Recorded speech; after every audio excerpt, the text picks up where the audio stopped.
Shalom jemaat sekalian, apa kabar? Senang sekali pada siang hari ini ya, di dalam waktu tenang kita boleh datang mendengarkan, merenungkan sebagian dari perenungan yang sangat singkat dari satu ayat firman Tuhan, bahkan potongan firman Tuhan yang boleh bermakna secara mendalam bagi kehidupan relasi kita, bagi kehidupan pribadi kita bersama dengan saudara seiman ataupun orang lainnya.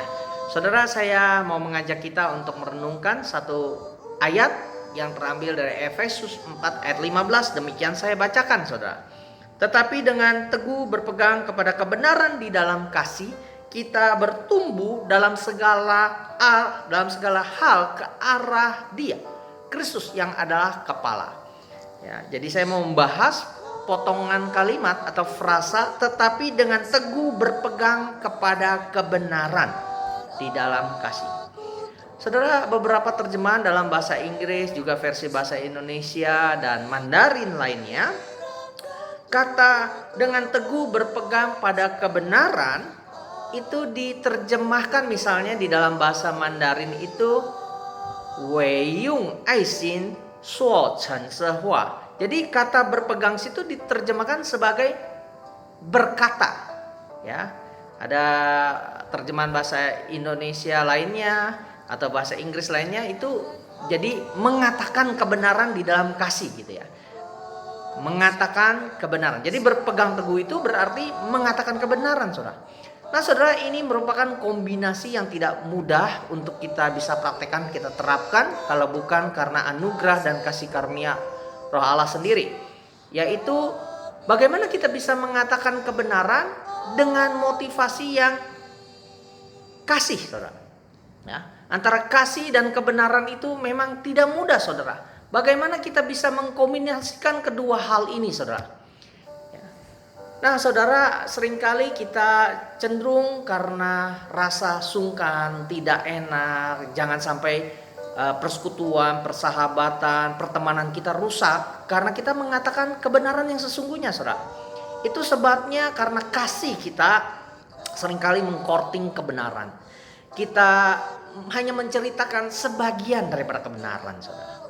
Terlebih lagi kepada saudara-saudari kita yang belum percaya kepada Kristus, ya, sanak keluarga, famili kita yang belum percaya kepada Tuhan. Kita merasa tidak enak ya mengatakan kebenaran Injil, kebenaran firman Tuhan itu kepada mereka karena takut merusak persaudaraan. Nah, sebaliknya seringkali kita juga di dalam relasi kita dengan sesama saudara seiman, entah di dalam pelayanan, entah di dalam kegiatan-kegiatan rohani, ya, seringkali kita juga sangat mementingkan doktrin yang lurus. Bukan berarti doktrin yang lurus tidak penting, penting, saudara. Tapi seringkali kita menekankan etika moral yang lurus gitu ya.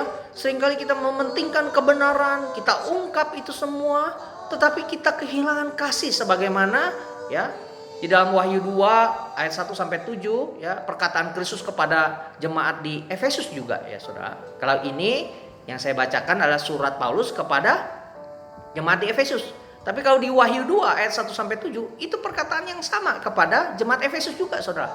Bagaimana ya jemaat Efesus itu begitu tekun bertahan di dalam penderitaannya, tetapi mereka kehilangan kasih yang mula-mula, saudara. Ya. Nah, saudara, memang tidak mudah, tapi kita mau belajar, kita mau berlatih. Kita mau mengatakan kebenaran itu di dalam kebenaran.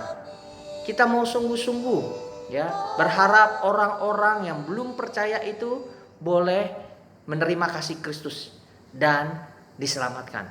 Sekalipun ya saudara, mungkin kita akan mengalami penderitaan, disalahpahami, kita mungkin difitnah, mengalami penganiayaan seperti jemaat di Efesus waktu Yohanes menulis Wahyu itu, Wahyu 2. Mereka bisa bertahan dari pengajaran sesat, bahkan menguji nabi-nabi palsu, pengajar-pengajar palsu. Tapi janganlah kita sampai kehilangan kasih kita yang mula-mula. Mari kita belajar mengatakan kebenaran itu di dalam kasih. Saudara mau? Kiranya Roh Kudus menolong kita semua. Menolong saudara dan saya untuk mengatakan kebenaran di dalam kasih. Amin.